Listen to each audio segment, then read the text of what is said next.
Voilà, on commence comme d'habitude, les Chaim, Kol HaKavod Eshet Chaim, qui viennent toutes les semaines pour étudier la Torah, qu'on se renforce toujours tout ensemble, Bezrat Hashem, dans la joie, dans le bonheur, dans la Torah, et que vous avez toutes que des bonnes nouvelles.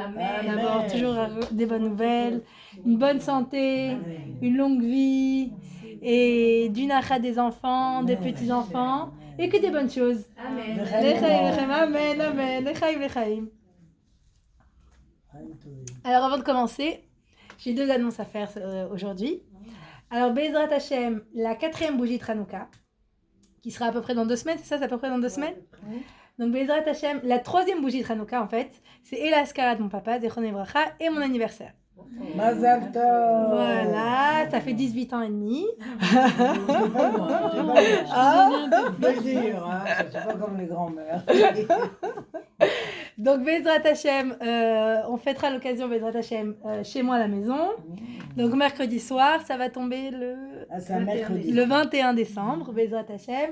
Donc à 8h30, autour d'une Seouda, le diaporama que mon papa y faisait, Bezrat Hashem, je vais vous le donner. Bezrat Hashem, tout plein de secrets. Le secret des lettres, le secret des âmes, tous les secrets. On va sortir tous les secrets. Bezrat Hashem, Bezrat Hashem. Donc ça me fera plaisir de vous voir. Donc le 21 à 8h30, chez moi à la maison, Nachat Shacham 3/10. Bezrat Hashem. Donc c'est la première annonce. Et deuxième annonce, Bezrat Hashem, j'ai la joie de réouvrir Baruch Hashem mon coaching. Ça faisait 2 ans, 3 ans comme ça que j'avais mis en parenthèse, on va dire, entre Baruch Hashem, les naissances, les ci et ça, le corona. Donc là, Baruch Hashem, on réouvre. Et pour aider toujours les femmes à servir Hashem dans la joie, dans la profondeur, comme elle a si bien dit Perline, Daga Belavish et Sichena. Et donc voilà, c'est ça, Bezrat Hashem. Daga Belavish et Sichena. Belavish. Donc voilà, c'était les 2 annonces pour ce soir. Et sur ça, on va commencer. Et la 3e annonce, c'est que suite aux beaux cours auxquels on a eu le droit dimanche, Adas a proposé qu'on fasse aussi de l'étude sur texte, sur le livre de Chovot Alevavot, donc pour continuer cette magnifique étude qui est le Bitachon. Et donc ce sera sous le thème comme ça de Chavruta, où on lit, comme on avait fait un petit peu avec le Pirkei Avot, chacune elle peut lire. Chacune elle raconte un petit peu ses expériences et comment ça change la vie, le Bitachon. Parce que c'est vrai, je trouve que ça a changé la vie. Hein, c'est toutes ces histoires qu'il a racontées, cette façon de voir, cette façon de vivre, ça change la vie. Oui, ne pas s'inquiéter. Sûr. Voilà. Donc, moi, je vis en ce moment sur le Bitachon, hein, je vous assure. Magnifique. Alors voilà, donc on va commencer un petit peu sur un petit peu de paracha. Parce que comme on a dit, on est obligé de vivre avec notre temps. La paracha, c'est les études pour vivre avec notre temps. Et on va passer après au Shar HaBitachon, Chovot Alevavot, Shar HaBitachon. Alors, quelque chose d'incroyable qui m'est passé ce soir. Je me rappelais que papa, justement, il avait un Dvar Torah très beau sur Rachel, etc. Mais le disque, je l'ai plus. Alors, j'ai appelé mon frère, tu sais pas où est le disque, tu m'as envoyé et tout. Et il a dit, attends, je cherche, etc. Pendant que lui, il cherche, moi, j'ouvre la bibliothèque, je dis, peut-être je vois un livre, le Bitachon, quelque chose. Je sors un livre, aucun rapport. Je l'ouvre. Je trouve une page. Attends, je l'ai ramené. Une page. C'était le discours que mon père il a écrit pour mon mariage. Wow. Maintenant, j'ouvre le discours. C'est exactement le Dvar Torah que je cherchais, que j'ai trouvé dans la page. C'est incroyable, hein? Ah, mais un truc de malade! J'ai dit, c'est Hachem, il envoie directement ce qu'il faut au moment où il faut. Donc, quel est ce Dvar Torah que j'ai le mérite de partager avec vous ce soir? Haemet. Nous, on veut toujours étudier le Hémet, on veut vivre le Hémet, on veut sentir le Hémet, on veut vibrer le Hémet. Et cette semaine, c'est la paracha du Hémet. Venez, on va voir où on va retrouver le Hémet dans notre paracha. Haemet, alors je vous avais déjà expliqué avant, mais on va réexpliquer. Qu'est-ce que c'est le moussag, la notion de Milouï? Qu'est-ce que c'est Milouï? Milouï, on a dit doucement. Le Milouï, c'est quoi? C'est le fait que Akadosh Baruch Hu, il est En-Sofi, il est éternel. Et de la même façon que Akadosh Baruch Hu, il est éternel, les lettres qu'il a créées, les lettres avec lesquelles il a créé le monde, les lettres qu'on utilise aujourd'hui dans la Torah pour parler, les lettres du Aleph Bet, elles sont aussi éternelles. Comment on va voir comment elles sont éternelles? Et il y a ça vraiment qu'avec l'hébreu, avec aucun autre alphabet. On peut écrire une lettre telle qu'on l'entend. Par exemple, Aleph, on peut l'écrire Aleph, Lamed, P. Bet, ça s'appelle le milou. C'est-à-dire que épeler une lettre, écrire une lettre telle qu'on l'entend. Et avec ce genre de technique, on peut découvrir plein de très jolies choses. Par exemple, nous on a dit Alors, je vais vous lire même, j'ai écrit dans ces mots. Quand on applique les 613 mitzvot, on fait un travail de vérité, de recherche de vérité, d'application de la vérité, d'être entièrement vérité. Le nom qu'on donne au niveau de vérité, c'est de Emet, c'est Keter. Maintenant, comment on va voir ça? Quand on prend le mot Haemet et qu'on l'écrit en Miloï, donc par exemple, He, Aleph. Aleph, Aleph, Lamet, P, Mem, Sophite, Taf, Yud, Vav, donc Haemet en Miloï, c'est à la gematria de 613. 613 mitzvot. Ça veut dire quoi? Quand une personne, elle fait une mitzvah, elle s'attache au Emet, elle se connecte au Emet, elle vit le Emet, elle devient Emet. Donc mitzvah, voilà, 613 mitzvot, c'est Ha-Emet en Miloï. C'est magnifique. Oui. On peut fermer la radio? Oui, bien sûr. Parce que... No, it's okay. Sorry. Non, mais le Emet, tu as dit. Donc celui qui dit le Emet, il fait 613 mitzvot. Celui qui fait une mitzvah, il se connecte au Emet. Et même, oui, celui qui dire le Emet, c'est une des mitzvot, bien sûr. Mais c'est-à-dire que la vérité en soi, sur une mitzvah, quand une personne, elle fait la mitzvah, elle se connecte au Emet. Elle devient Emet. Elle fait partie du Emet. Alors ensuite, Quand on tu dit... dis Emet, tu parles d'Hachem en fait? Quel Emet? Moshe Emet et Torato Emet. La vérité absolue, je vais dire. Emet, la vérité, le nom Emet, c'est Hachem. Hachem. Ouais. Okay. C'est tout l'alphabet. A, Aleph, c'est le début, le M, c'est le milieu, et le D, c'est la fin. On a toutes les lettres qui ont créé le monde. Donc, quand on dit Emet, on a tout dit. Ok. Et c'est aussi la valeur de vérité. Ben voilà. Qu'on recherche tous, on veut s'accrocher à la vérité, on veut vivre la vérité, on veut vivre d'après la vérité. La vérité, c'est la Torah. Et maintenant, on voit aussi la mitzvah, elle nous accroche au niveau même de toutes nos actions dans la vérité, au niveau de tous nos membres, parce que les mitzvot, on le fait avec nos membres. Après, t'es mettre après le Chazan. Voilà, Bédiouk. Voilà, Bédiouk. Ensuite, on dit aussi Moshe Emet et Torato Emet. C'est pour ça que Moshe Rabbeinu, c'est la gematria de 613. Exactement. Moshe Rabbeinu, c'est la gematria de 613. Ça aussi, c'est en Miloï? Non, ça c'est simple. Il a fait toutes les mitzvot dans sa Bédiouk, ça veut dire... Il a vécu toutes les mitzvot Bédiouk. avant Matan Torah. Il était mitzvah. Voilà. Il était C'est-à-dire que kol mitzvah. c'est pas simplement qu'il a transmis la Torah, Non, c'est que lui-même, il était... mitzvah. Voilà. C'est que comme je me rappellerai toujours, une fois on avait entendu Rav Pinto qui parlait de Avraham Avinu, il a dit les Avot, avant de recevoir la Torah, ils vivaient la Torah. Tellement qu'ils vivaient la Torah, leurs membres même de leur corps, ils demandaient, par exemple, quand c'était le moment de faire création, mettre les tefilines, c'était son bras qui bougeait, c'est le moment de mettre les tefilines, c'est le moment de mettre les tefilines. C'est leur... Et Baba Salé, quand c'était le moment de mettre les tefilines, une heure avant, il tremblait de tous ses membres tellement qu'il était heureux de mettre les tefilines. Voilà. Et aller au mikvé, avant de mettre les tefilines, il fallait aller au mikvé, donc à Tafilalet, c'était dans la montagne, il habitait dans les montagnes, il était très froid en hiver, il n'y avait pas un vrai mikvé comme on a les Rolls-Royce qu'on a ici. C'était des mikvés très, très rudimentaires, c'était creusé dans la terre. Et quand il faisait moins 4, moins 5, moins 6, c'était de la glace. Et son gabaï descendait avec lui pour casser la glace. Et il n'était pas question pour lui de mettre les téfilines s'il n'avait pas déjà la tahara du mikvé. Et il tremblait déjà. Et toute la maison était réveillée pour avant les téfilines, tellement il vivait la mitzvah dans son corps. Ça me rappelle une histoire sur Baba Salé. Une fois, il était arrivé dans un endroit où il y avait un mikvé. Mais le mikvé, il était vide. Il y avait des gens du Maroc qui voulaient prendre cet endroit et le transformer en un café. Un café où les gens ils viendraient et lui il arrive, il rentre dans le mikvé, il commence à nettoyer. Les gens disent mais qu'est-ce que vous faites là? De toute façon ça fait des années qu'il n'y a plus eu de pluie ici, il n'y a pas eu d'eau, il est cassé, il est impossible à le remplir. Non, il n'y a rien. Sortez d'ici, nous on veut prendre cette place, ça suffit. Il dit écoutez, non, vous ne pouvez pas transformer cette place en un café. Il y a ici un mikvé. Il dit mais de toute façon, il n'y a jamais eu de pluie, jamais. Et il dit moi, je vais vous l'amener la pluie tout de suite. Rien qui dit ça, il commence à pleuvoir. Il commence à pleuvoir. Maintenant, il y avait un tuyau Et l'eau, elle passait par le tuyau. Et il regarde le tuyau, il dit, non, ce tuyau, il n'est pas exactement cachère. Il faut changer de tuyau. Il dit, mais attendez, vous venez d'avoir de la pluie. Ça fait peut-être 10 ans qu'il n'y a pas eu de pluie. Maintenant, la pluie, elle s'est arrêtée. Vous voulez changer de tuyau, peut-être qu'il n'y aura pas encore de pluie. Il dit, vous inquiétez pas. Il vient, il change le tuyau. Il met le tuyau, il dit, Hachem envoie la pluie. Paf, encore la pluie. Et c'est comme ça qu'ils ont rempli le mikvé tout de suite. Ça, c'est la parole de Tzadikim. Et Dieu, ça me rappelle une autre histoire. C'est déjà... ça me rappelle une autre histoire. C'est... comment c'était l'histoire avec un monsieur qui demande la pluie.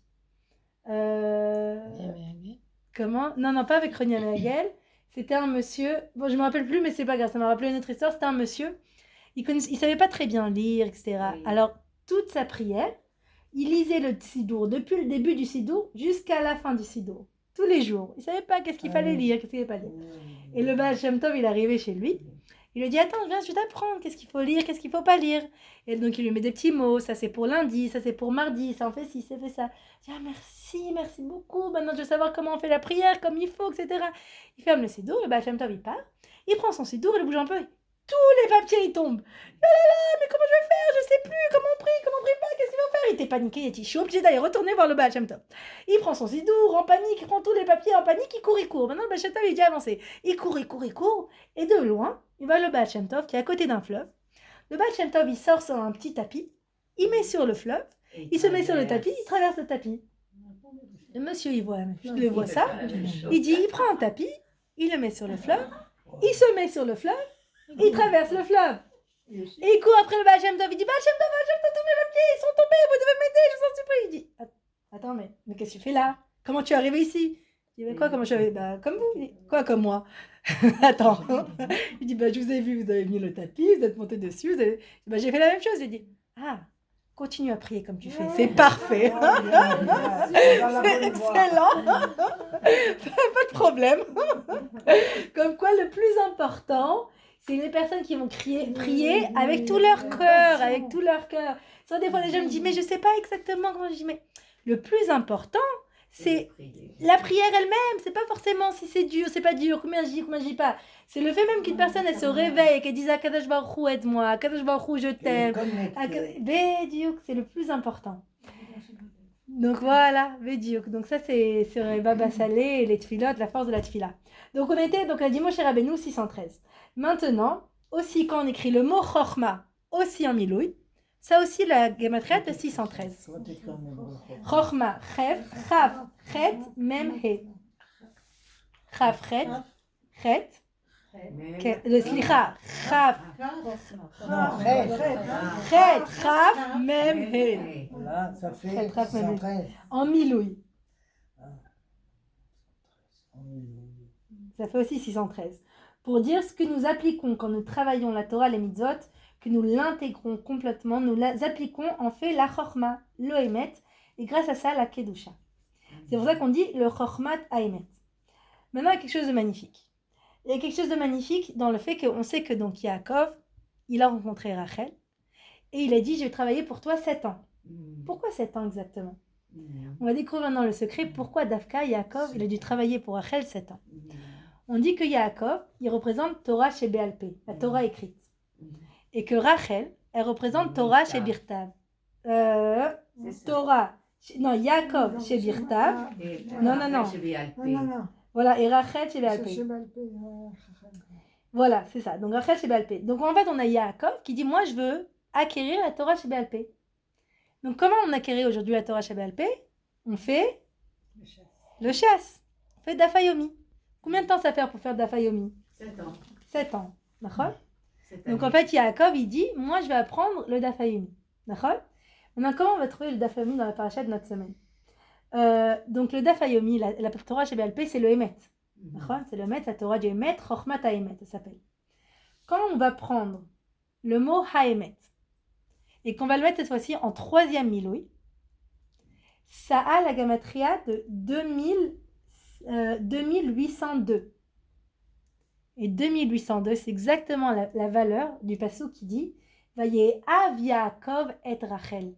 Et Yaakov, il a aimé Rachel, voilà. Et c'est pour ça qu'il a travaillé pour elle 7 ans.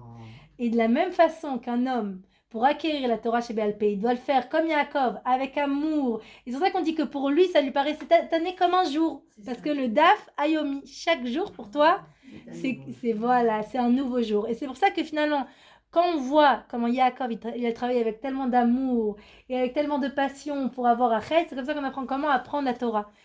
Comme Yaakov, il a étudié, il a travaillé pour Rachel avec amour, avec passion, avec joie, c'est comme ça que nous aussi qu'on va apprendre la Torah, avec amour, avec passion, avec joie. Donc c'est ça, Vayehav Yaakov et Rachel, que Yaakov, il a dû travailler 7 ans pour avoir Rachel, c'est pour ça que nous, on travaille 7 ans, enfin nous les hommes en général, ils étudient 7 ans pour acquérir le Daf Yomi, et c'est ça qui représente donc l'alliance de l'homme avec le Hémet, avec la Torah, avec les mitzvot, et c'est ça qui amène l'harmonie, la joie dans le monde entier grâce aux gens qui vont et qui étudient la Torah tous les jours. Et le monde tient que grâce aux gens qui étudient la Torah à chaque moment. Bédiok. C'est quoi les chiffres? Troisième milieu, c'est Emet, C'est 2802. C'est 1800. 2802.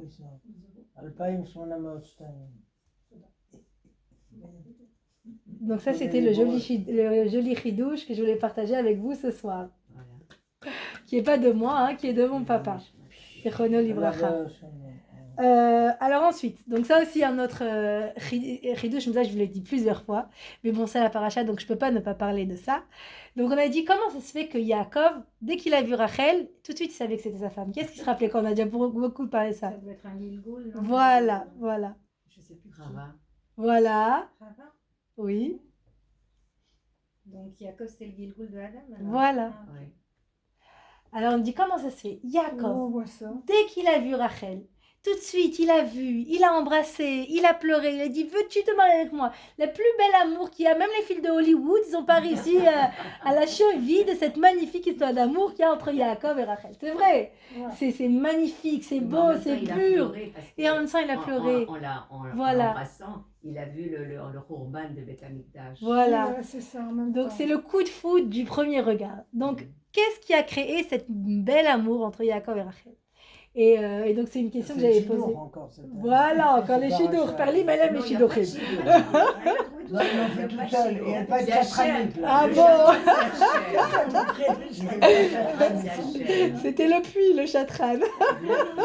Alva, bah qu'il le fasse au même. Moi, des fois, quand j'arrive pas, je me dis, vas-y, va le chercher. Bah oui. Chatran, c'est un bon chaliard. Après, chaque personne, elle a sa propre histoire et son propre chemin à vivre. Et c'est sûr que c'est pas facile. Et vous avez beaucoup de mérite. Akadosh Baruch Hu vous donne toujours des forces. Pour continuer à faire plein de shidduchim et plein de mitzvot et de construire beaucoup de Beit Neeman Be'Israël, Be'ezrat Hashem. Et alors, on a dit qu'il y a un secret derrière cette belle amour et rencontre comme ça entre Yaakov et Rachel. Parce que comme donc, tu as dit, Yaakov, c'était le Gilgoul de Adam. Ouais. Et Rachel, c'était le Gilgoul de Chava. Maintenant, quand Yaakov, donc Hachem, il est parti chez Adam, il lui a dit « Makara, Ayeka, qu'est-ce que tu as fait? T'avais un fruit à pas manger, tu pouvais pas ne pas le manger, je t'en prie. Franchement, comment ça se fait que tu as mangé? Ayeka, qu'est-ce que tu as fait? Qu'est-ce qui se passe ?» Et Adam, Hachem, il voulait voir aussi quelle réaction il va aller voir à la faute. C'est sûr que c'est pas simplement la faute, mais aussi est-ce qu'il allait regretter, il allait dire « Je suis désolé. » Il n'y a plus de batterie? Non, il y a de la batterie. Bon, c'est pas grave.